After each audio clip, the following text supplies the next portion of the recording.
الحمد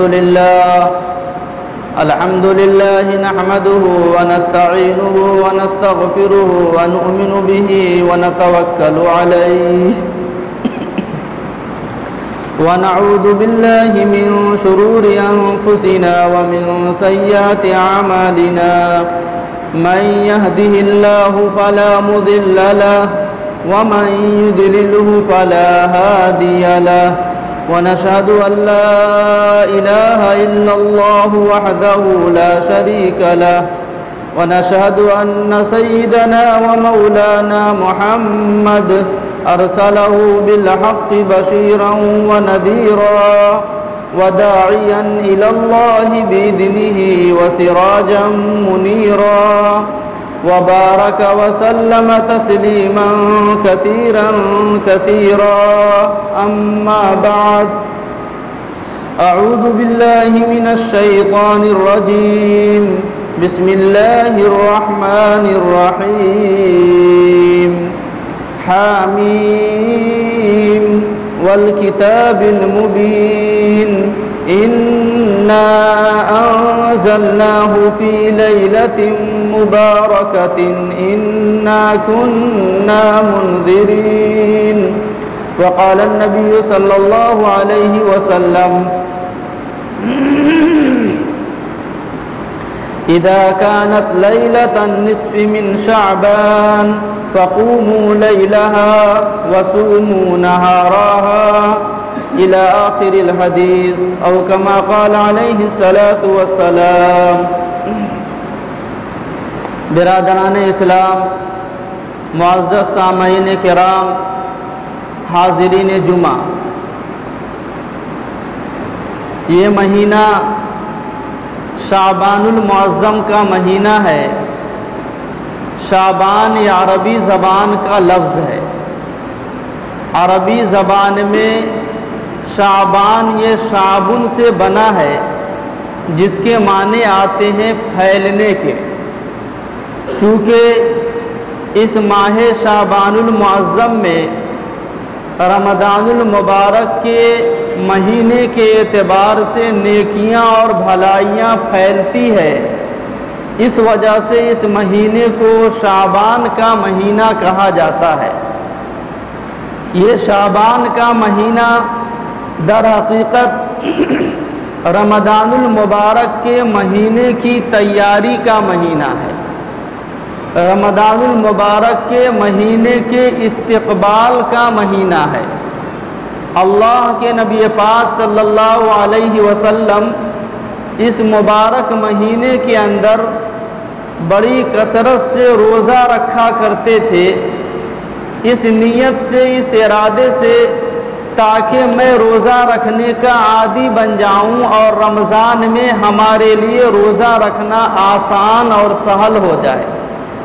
تو گویا کہ رمضان کی تیاری میں اور رمضان کی تعظیم و تکریم میں آقائے نامدار تاجدار مدینہ جناب محمد الرسول اللہ صلی اللہ علیہ وسلم اس مہینے میں کثرت سے روزہ رکھا کرتے تھے.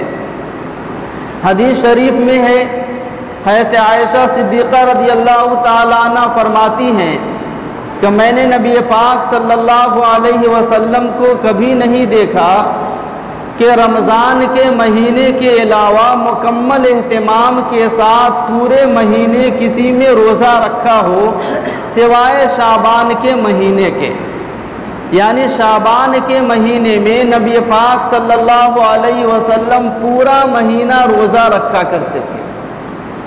اسی طریقے سے دوسری حدیث میں فرماتی ہیں کہ آپ صلی اللہ علیہ وسلم کے نزدیک یہ بات انتہائی پسندیدہ اور محبوب تھی کہ آپ اس رمضان المبارک سے پہلے والے مہینے کو اس طریقے سے گزاریں کہ اس میں روزہ رکھیں اور روزہ رکھتے رکھتے یہ مہینہ رمضان کے مہینے سے مل جائے. یعنی اس مہینے میں آپ مکمل روزہ رکھا کرتے تھے. تیسری روایت اس مہینے کے تعلق سے یہ ہے، حضرت ام سلمہ رضی اللہ تعالیٰ عنہ فرماتی ہیں کہ نبی پاک صلی اللہ علیہ وسلم کو میں نے کبھی نہیں دیکھا کہ آپ نے مسلسل لگاتار 2 مہینے روزہ رکھے ہوں سوائے شعبان اور رمضان کے مہینے کے۔ ان 3 روایتوں سے یہ بات معلوم ہوتی ہے کہ اللہ کے نبی پاک صلی اللہ علیہ وسلم نے اس مہینے کے اندر کثرت سے روزہ رکھا ہے، بلکہ پورے مہینے روزہ رکھا ہے۔ یہ رمضان کے مہینے کی تیاری اور اس کی تعظیم و تکریم اور اس کا استقبال ہے۔ اسی مہینے کے اندر ایک رات آتی ہے جس رات کو ہم اور آپ یعنی اہل عجم حضرات شب برات کہتے ہیں۔ عربی لوگ اس رات کو لیلۃ النصف من شعبان کہتے ہیں، لیکن عرب کے علاوہ جو لوگ ہیں وہ اس رات کو شب برات کہتے ہیں۔ شب کے معنی آتے ہیں رات کے، اور برات کے معنی آتے ہیں نجات اور چھٹکارا کے، کیونکہ اس رات کے اندر اللہ تعالیٰ کثرت سے اپنے بندوں کو جہنم کی آگ سے نجات اور چھٹکارا عطا فرماتے ہیں۔ اس بنیاد پر اس رات کو شب برات کہتے ہیں۔ یہ شب برات شعبان کی 15ویں شب ہے، یعنی 14ویں شعبان کا دن گزارنے کے بعد جو رات آتی ہے اس رات کو شب برات کہتے ہیں۔ شب برات کی فضیلت قرآن کے اندر اور احادیث شریفہ کے اندر بے شمار آئی ہے۔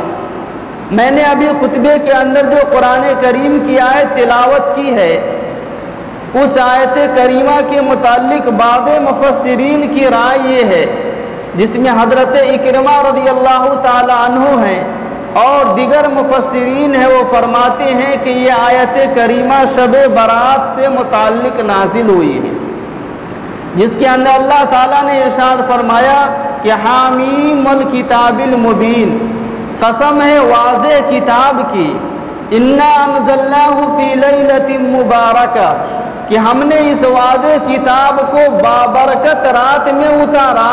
بعض مفسرین کی رائے کے مطابق یہ بابرکت رات شب برات ہے۔ تو شب برات کی اہمیت قرآن کریم سے بھی ہے اور احادیث شریفہ کے اندر بھی ہے۔ یہ شب برات در حقیقت فرشتوں کی عید ہے۔ جس طریقے سے اللہ رب العالمین نے ہمارے واسطے عید کے 2 دن طے فرمائے ہیں، ایک عید الفطر اور ایک عید الاضحیٰ، اسی طریقے سے اللہ تعالیٰ نے فرشتوں کے واسطے 2 عیدیں متعین کیا ہے جو رات کے اندر ہوا کرتی ہے۔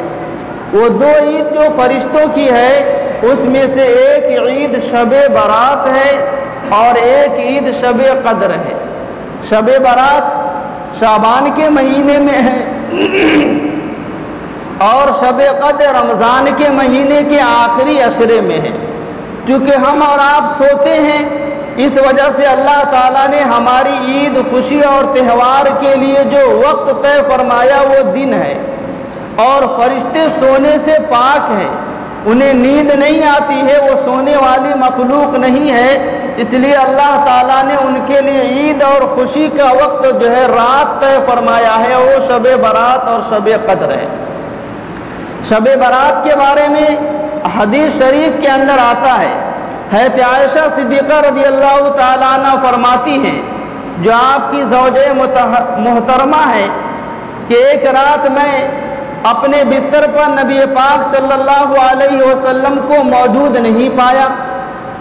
میں نے آپ کی تلاش میں اپنے کمرے سے باہر نکل گئی، نکلنے کے بعد دیکھا کہ آپ جنت البقیع الغرقد یعنی جنت البقیع جو مدینہ کا قبرستان ہے اس جنت البقیع کے اندر تشریف فرما ہے۔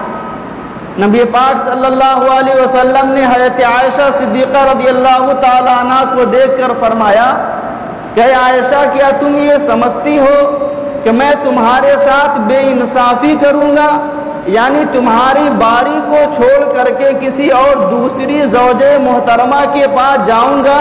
ایسا نہیں ہے، میں تو آج اس رات میں اس لیے نکلا کہ اس رات کے اندر اللہ رب العالمین آسمان دنیا کی طرف متوجہ ہوتے ہیں، اور متوجہ ہونے کے بعد اپنے بندوں کے گناہوں کو بنو کلب کی بکریوں کے بال کے برابر ان کے گناہ کو معاف فرماتے ہیں۔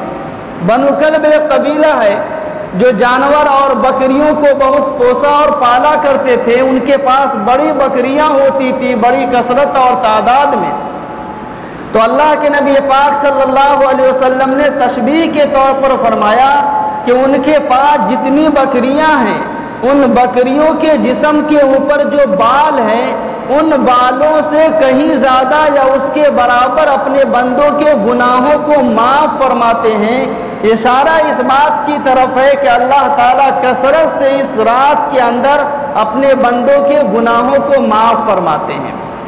دوسری روایت میں اللہ کے نبی پاک صلی اللہ علیہ وسلم ارشاد فرماتے ہیں کہ اللہ تعالیٰ اس رات کے اندر آسمان دنیا کی طرف متوجہ ہوتے ہیں، اور متوجہ ہونے کے بعد یہ ندا کرتے ہیں، یہ آواز لگاتے ہیں کہ حل من مستغفرین، ہے کوئی اللہ رب العالمین سے اپنے گناہوں کی معافی طلب کرنے والا کہ میں اس کے گناہ کو معاف کروں؟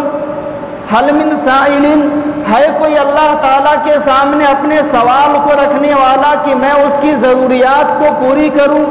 ہے کوئی اللہ تعالیٰ سے روزی اور رزق کا طلب کرنے والا کہ میں اس کو رزق دوں؟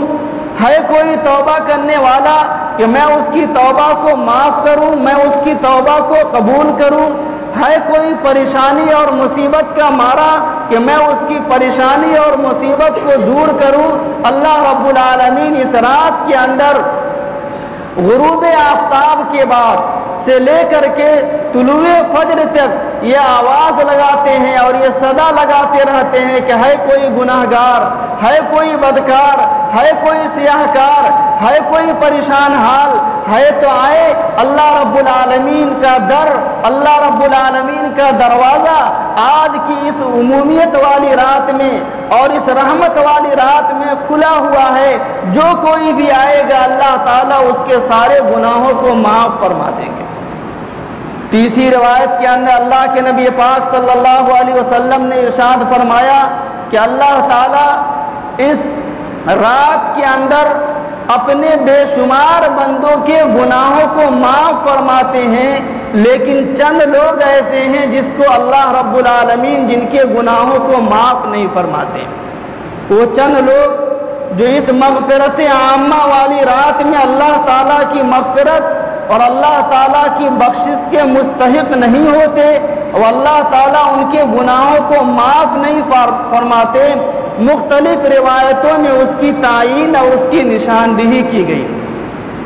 ان چند لوگوں میں سے جن کی مغفرت عامہ والی رات میں یعنی شب برات کے اندر گناہوں کی معافی نہیں ہوتی، ایک وہ شخص ہے جو اپنے سینے کے اندر کینہ رکھتا ہو۔ کینہ رکھنے والے کی معافی اللہ تعالیٰ اس رات میں نہیں فرماتے۔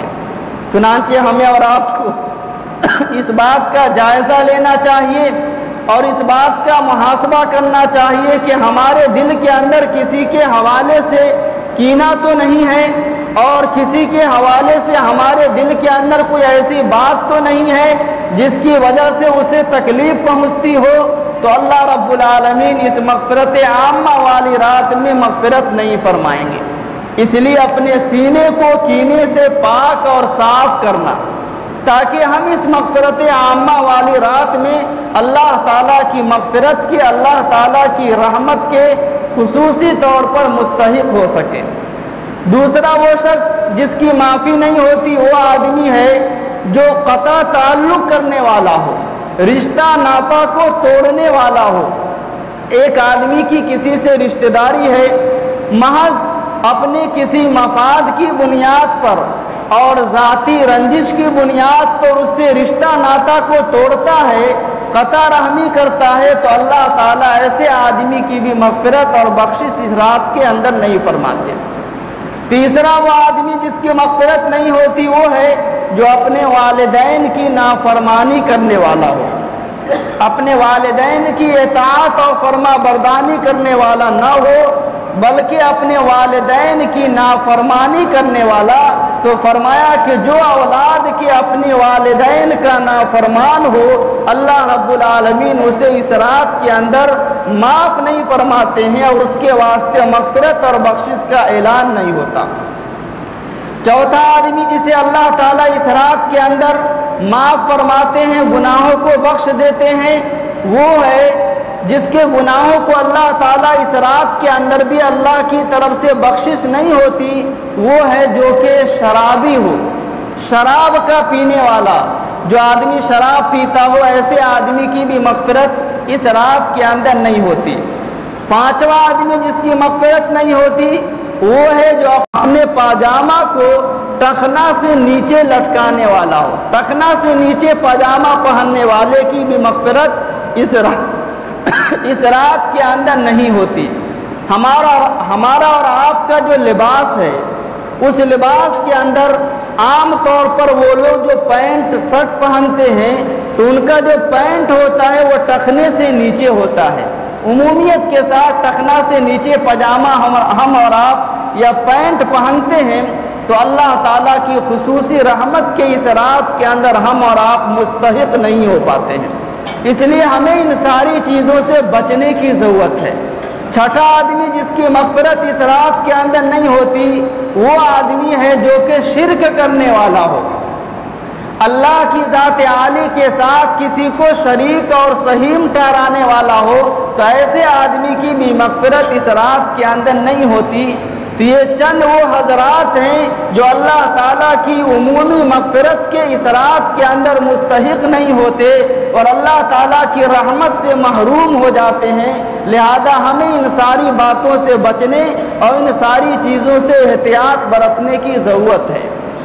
ان آیات اور روایات کی روشنی میں ہمیں یہ بات سمجھ میں آتی ہے کہ اللہ تعالیٰ نے نبی پاک صلی اللہ علیہ وسلم کے واسطے سے ہمیں اس مہینے کے اندر کیا کام کرنے کو کہا ہے۔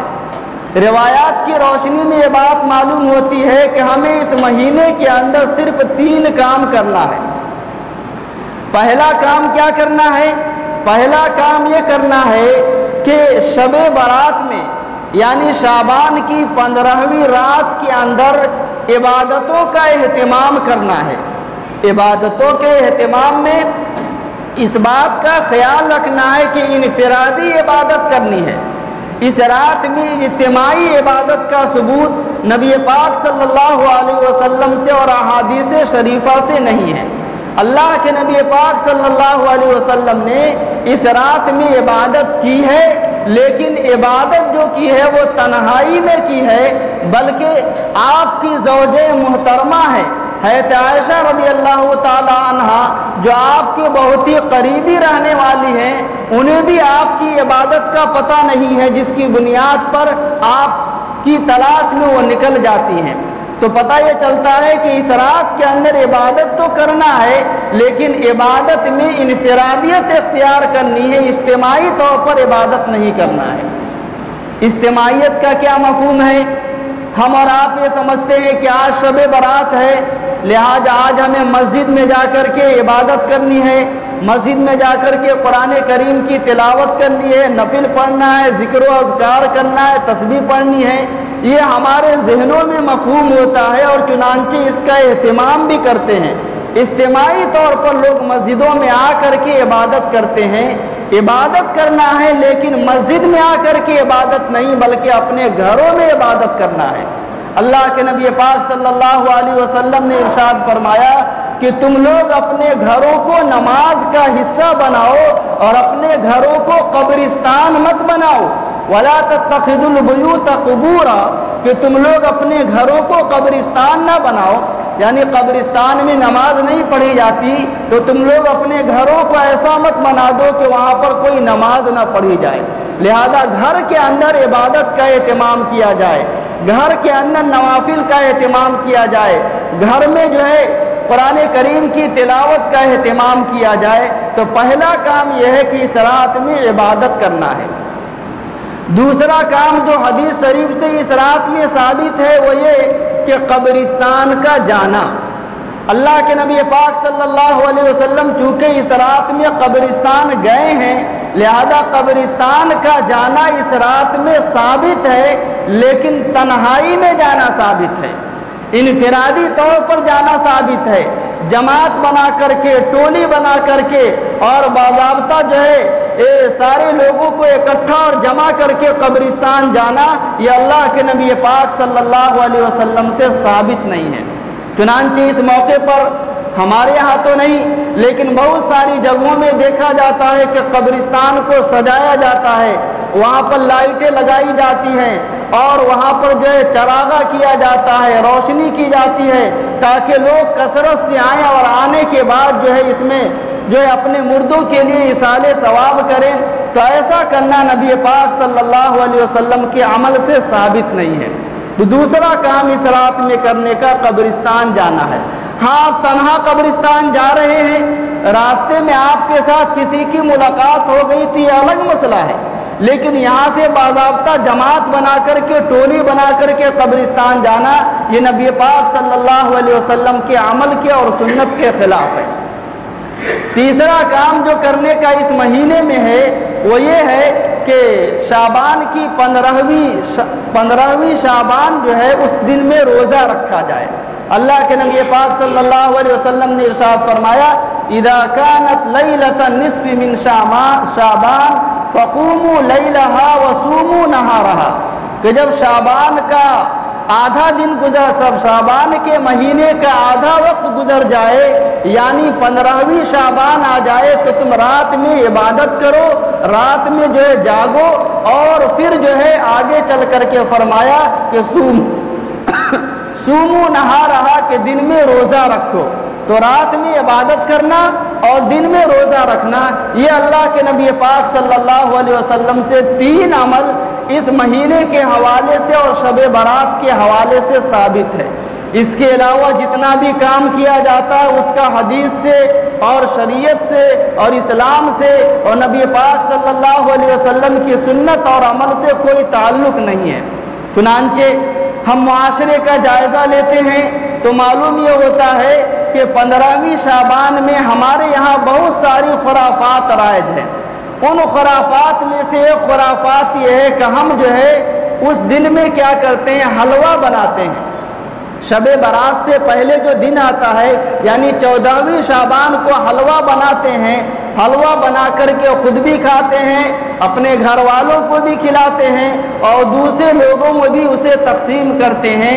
یاد رکھا جائے کہ اللہ کے نبی پاک صلی اللہ علیہ وسلم سے حلوہ بنانا، حلوہ کھانا اور حلوے کا کھلانا اس رات کے اندر اور اس رات سے پہلے والے دن کے اندر ثابت نہیں ہے۔ آپ ایسے خوب حلوہ بنائیے، کھائیے اور کھلائیے، کوئی آپ کو منع نہیں کرتا، لیکن خاص طور سے آج کے دن میں حلوہ بنانا اور آج کے دن میں حلوہ بانٹنا اور تقسیم کرنا، یہ نبی پاک صلی اللہ علیہ وسلم سے ثابت نہیں ہے۔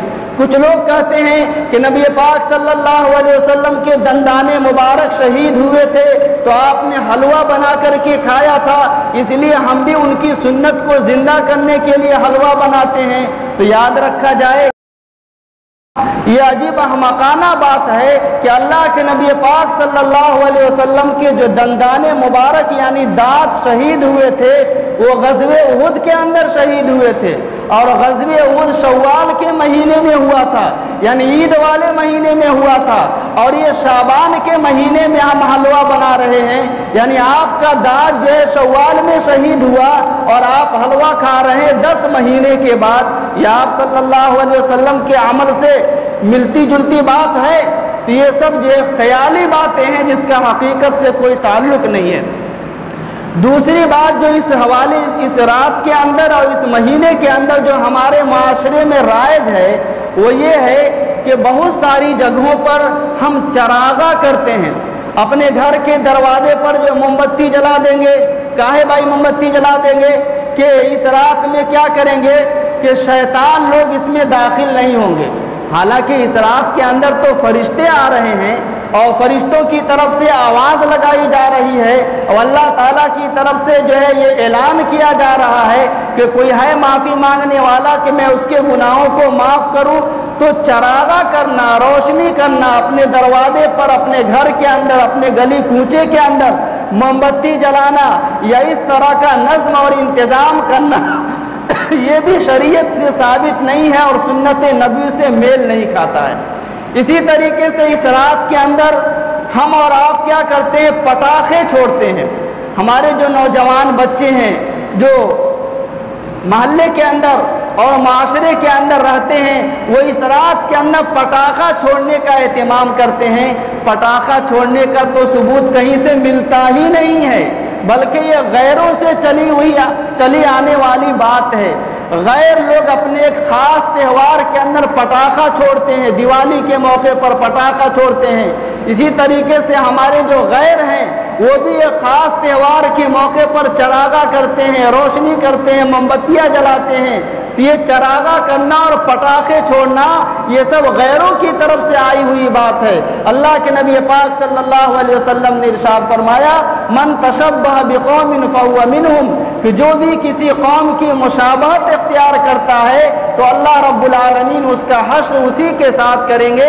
لہذا اگر ہم اس طرح کا عمل کرتے ہیں تو ہمارا حشر بھی اسی قوم کے ساتھ ہوگا جو قوم کے اس طرح کے گندہ عمل میں ملوث اور مبتلا ہے۔ اس لیے میرے بھائیو، بزرگوں اور دوستو، ہم اور آپ جناب محمد الرسول اللہ صلی اللہ علیہ وسلم کے امتی ہیں اور آپ کا نام لیوا ہیں، آپ کے ماننے والے ہیں۔ لہذا ہمیں وہی عمل کرنا چاہیے جو عمل کے نبی پاک صلی اللہ علیہ وسلم سے ثابت ہے، اور ان عمل سے بچنا چاہیے جس عمل سے بچنے کے لیے نبی پاک صلی اللہ علیہ وسلم نے فرمایا ہے، اور جس عمل کا ثبوت قرآن اور حدیث میں اور نبی پاک صلی اللہ علیہ وسلم کے عمل سے نہیں ملتا، ان سارے اعمال سے ہمیں بچنے کی ضرورت ہے۔ تو میں نے 3 عمل کے بارے میں بتایا جو کرنا ہے۔ پہلا عمل یہ ہے کہ اس رات کے اندر عبادت کرنا ہے۔ دوسرا عمل یہ ہے کہ اس رات کے اندر انفرادی طور پر قبرستان جانا ہے، اور تیسرا عمل یہ ہے کہ دن کے اندر روزہ رکھنا ہے۔ اس کے علاوہ جتنا بھی ہم اور آپ کام کرتے ہیں، چاہے وہ حلوہ سے متعلق ہو، چراغا کرنے سے متعلق ہو، پٹاخہ چھوڑنے سے متعلق ہو، مسجدوں کے سجانے سے متعلق ہو، گھروں کے سجانے سے متعلق ہو، ان ساری چیزوں کا ثبوت نہیں ہے۔ اللہ تعالیٰ سے دعا فرمائے کہ اللہ تعالیٰ ہم سب کو کہنے سے زیادہ عمل کی توفیق نصیب فرمائے، اور آنے والا جو مبارک اور مقدس مہینہ رمضان ہے اس مہینے کی تیاری کی توفیق مرحمت فرمائے۔ آمین ثم آمین، وما توفیق الا باللہ العلی العظیم۔